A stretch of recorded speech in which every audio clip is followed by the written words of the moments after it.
Hi, what's up guys? Welcome to the channel and welcome to another video. Continuing on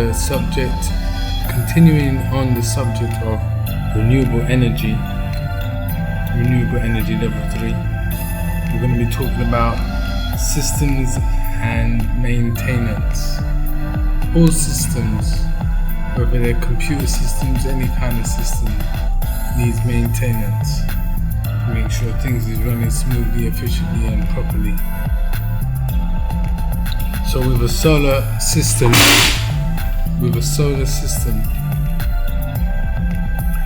all systems need maintenance. So you need to make sure that the following has good maintenance to make sure they're working properly. Number one, ventilating batteries.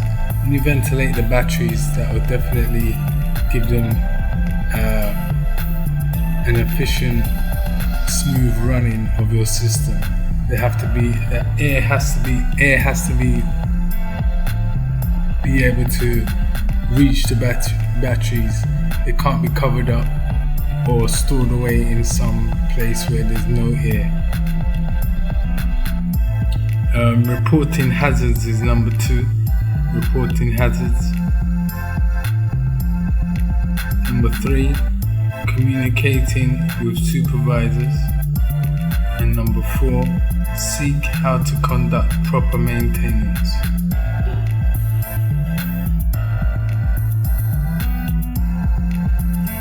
Checks for maintenance in the battery.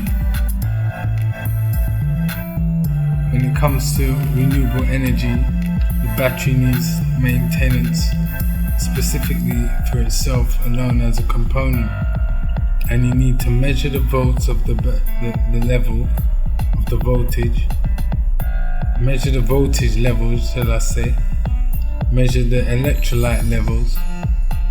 Do not overfill the battery, do not exceed maximum level. Use no petroleum base on battery. Look for leakages, look for corrosion, look for cracks in the casing.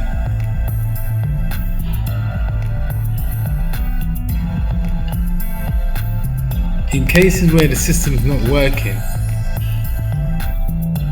there's 5 things to look for. Number 1, it could be installation issues. So if the system's not working, make sure you check the installation issues. Number 2, the design of the system. Check the design of the system, whether the maths is worked out correctly and everything's in the correct place. Number 3, could be a safety issue. Make sure you're not breaching any safety protocols. Number 4 will be cost. And number 5 be right design. Check that you have the right design for the system.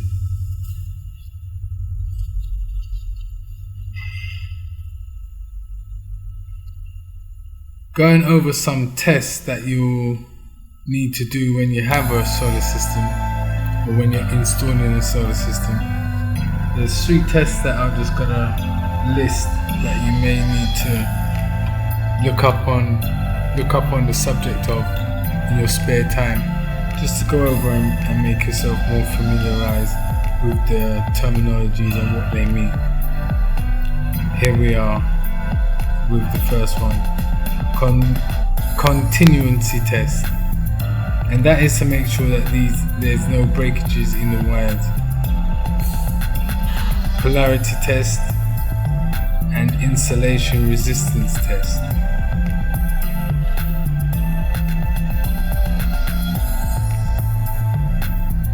Alright, some notes now. Remember, we're talking about renewable energy level 3 or renewable energy. We had a great teacher, and I'm going to be just going over some of the notes of what he gave to us that helped us through to pass the course. Maximum allowance voltage drop is 2.5% of declared voltage. Phasor diagram shows relationships between the current and voltage in a circuit.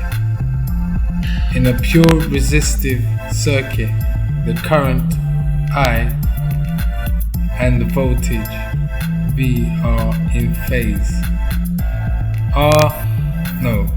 VRMS means root means squared. Frequency is the number of cycles per second.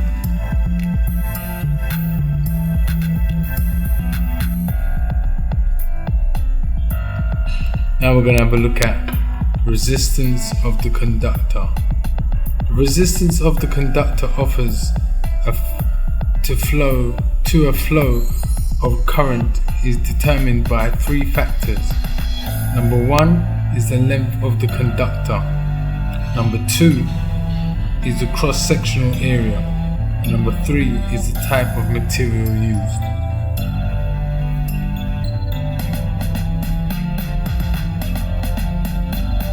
Types of transformers is another subject and topic that you'll have in the Renewable Energy Level 3 course. Types of transformers are as follows. Number one, you have a step-up transformer, you have auto transformer, you have step-down transformer, and number four, isolation, meaning the same windings in the primary is as in the secondary.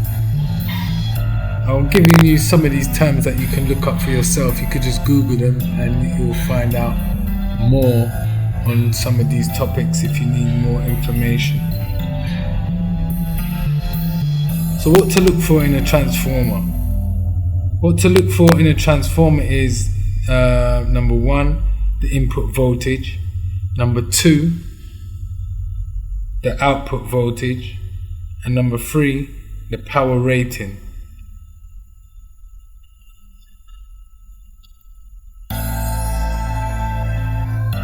Now we're going to look at an inverter quickly. Four main things to consider on an inverter. Number one, surge power. Number two, continuous power. Number three, output voltage. And number four, input voltage. The types of inverters that are on the market are modified sine wave, number one, or pure sine wave. And that's for grid tie, off-grid, hybrid, and micro. When it comes to setting up your panels finally, for the final topic for today, you want your panels to be receiving the maximum amount of light for the longest period of the day.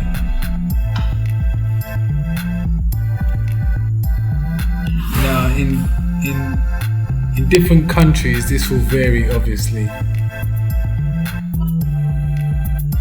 So there is devices out there that will tell you what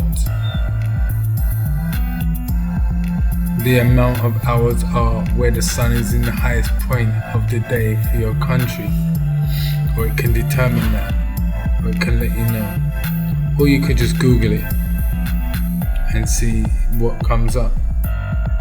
But for where some persons are in hotter countries, for example, let's see, near the equator line, you will have like maximum of maybe 6 hours of sunlight, which gives you ample enough time to save up enough electricity and energy to run your solar power system throughout the day or throughout the night until the next morning when you receive more sunlight to recharge your batteries.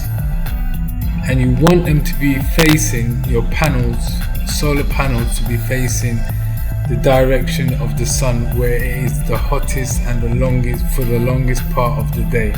So as I said, around the equator line, or for example in the Caribbean, you may want to put your solar panels facing towards the south of your compass, facing southwards, at roughly about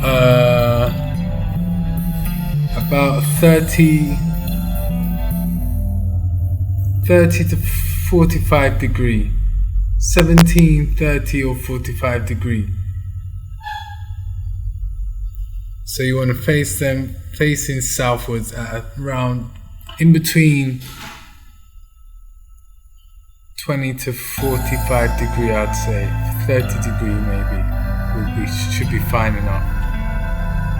And that's all we have for today. So if you haven't already, please subscribe. Please click on the like button, it helps us with the algorithm.